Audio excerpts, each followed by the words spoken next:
국민의힘 김문수 후보를 공개 지지하고 나선 이낙연 전 국무총리는 거친 표현을 서슴지 않았습니다. 더불어민주당과 이재명 후보를 규탄하는 것은 물론 더불어민주당은 한 사람의 사법 리스크를 없애기 위해 입법권, 행정권, 사법권을 모두 장악하는 괴물 독재 국가로 가는 길을 선택했습니다. 당의 원로들까지 싸잡아 비판했습니다. 현직을 떠나신 원로도 모두 침묵하며 괴물 독재 국가의 길을 따르고 계십니다. 그 모든 것이 더불어민주당의 기괴하고도 절망적인 실상입니다. 8분 남짓한 김문수 후보 지지선언문에는 민주당 이재명 후보를 겨냥한 듯 괴물이라는 표현이 13번이나 등장했습니다.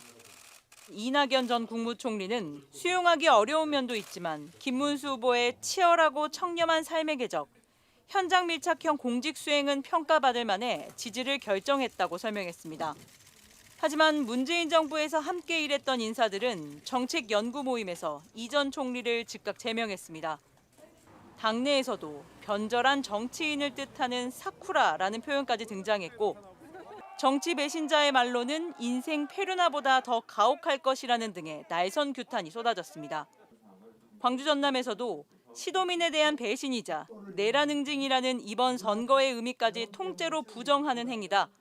이낙연이라는 이름 석자를 호남에서 지우자며 강도 높은 비판이 이어졌습니다. 노욕에 물든 그의 정치적 퇴출의 순간을 기뻐한다는 등의 조롱조의 논평도 나왔습니다. 이낙연 전 총리의 정치적 기반인 광주 전남에서 압도적인 이재명 후보 지지로 이 전 총리에게 채찍을 가해달라는 호소도 나왔습니다.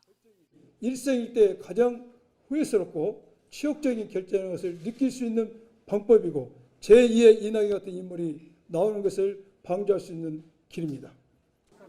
한편 이낙연 전 총리는 전남에서만 5선 국회의원, 재선 전남지사를 거쳐 호남 몫의 문재인 정부 초대 국무총리까지 지낸 인물로 지난 대선 민주당 경선에서 이재명 후보에 패한 뒤 신당을 창당해 지난해 총선 광주에서 출마했으나 낙선한 바 있습니다.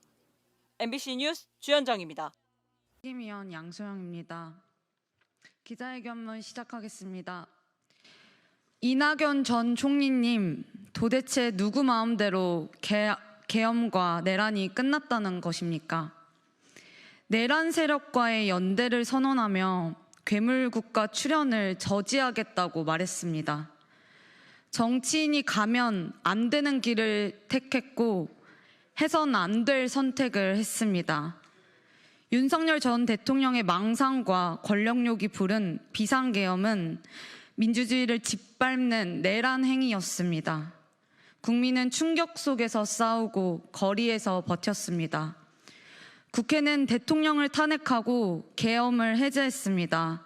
그러나 윤석열은 지금도 거리를 활보하고 있으며 그를 대통령으로 부활시키려는 세력은 계엄은 없었다, 내란은 과장됐다며 역사를 왜곡하고 있습니다. 그런데 어떻게 그들과 손을 마주할 수 있습니까? 도대체 누구 마음대로 내란은 끝났다라고 선언하십니까? 저는 새로운 민주당의 비례대표 1번이었습니다. 양당제 정치를 청산하고 문제 해결을 위한 정치를 하겠다고 새로운 길에 나섰습니다. 무거운 책임을 감수하며 창당 과정부터 함께 왔습니다. 하지만 지난 총선에서 국민의 선택을 받지 못했습니다. 그럼에도 불구하고 많은 사람들이 당을 떠날 때 가장 힘든 시기에 당을 지키는 것이 혜택을 받은 사람으로서 책임을 다해야 하는 것이라고 생각했습니다. 그래서 지금까지 버티고 인내해 왔습니다. 저는 내부적으로 설득하고 치열하게 싸우며 어떻게든 어제와 같은 사태를 막아보려고 애써왔습니다. 하지만 어제의 선택으로 저는 더 이상 이 정당에 남을 수 없게 됐습니다. 고작 우리가 지향했고 그토록 바랬던 길이 계엄의 주범들, 민주주의 파괴자들과 손을 잡는 일이었습니까? 도대체 어떤 명분과 원칙이 있습니까?